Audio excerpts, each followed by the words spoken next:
काय आहे? वाटण होतं कांदा खोबरं. कांदा खोबरं. हे काय? शेंगदाण्याचं कूट. आता वाटण तयार करणार.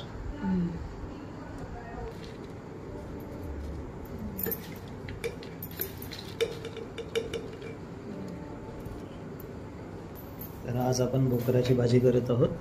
त्यासाठी हे सगळं सारण लागतं. हे वाटण तयार करतोय ते आपण याच्यामध्ये फळामध्ये या भरायचं. त्याला भोकर म्हणतात. गरम मसाला. अतिशय पौष्टिक असं हे फळ आहे. कोकणामध्ये खूप झाडं आहे त्याची. खूप चिकट असं फळ असतं हे.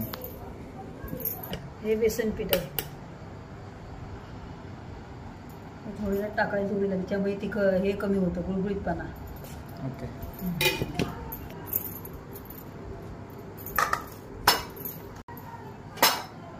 ओमेगा 3 भरपूर प्रमाणात असतं. उत्कृष्ट अशी भाजी आहे.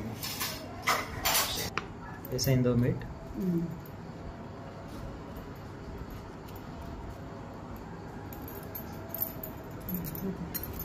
हे तेल थोडंसं ओतायचं कच्चं.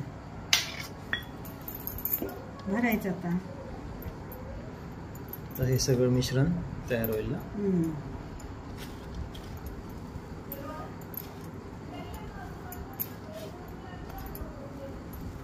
काढायचं नाही.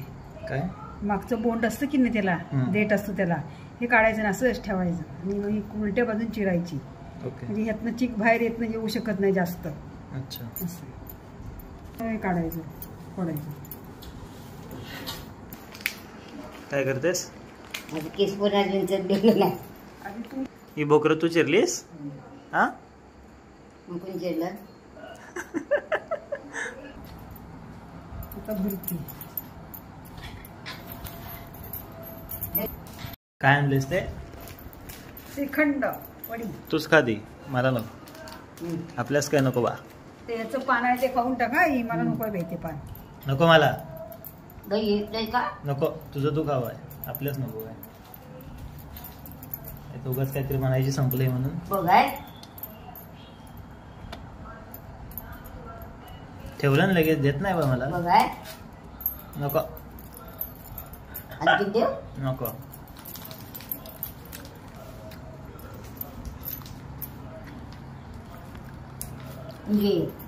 बस असं भरायचं आतमध्ये.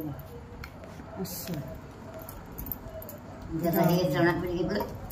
घेतलं की असं दाबून भरायचं त्याच्यात.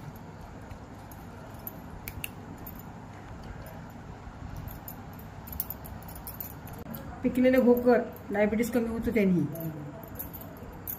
अच्छा. वाफेवर नुसत्या तेल टाकू. काय?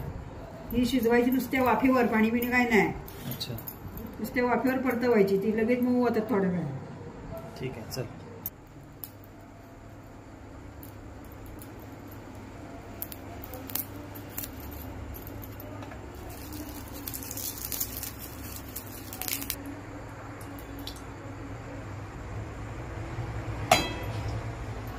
तेल जरा जास्त लागतं त्याला.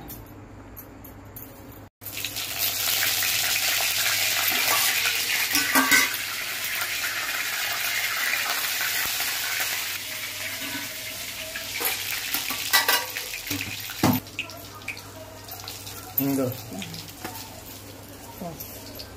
ओके.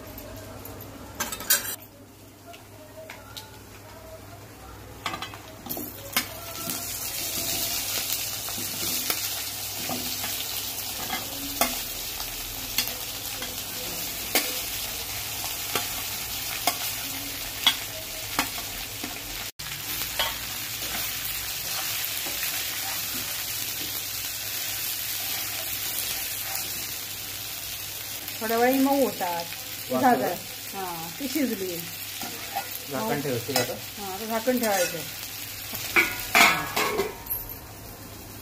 आता चांगली वाफ काढायची. 10-15 मिनिटात तिची भाजी होती. ओके.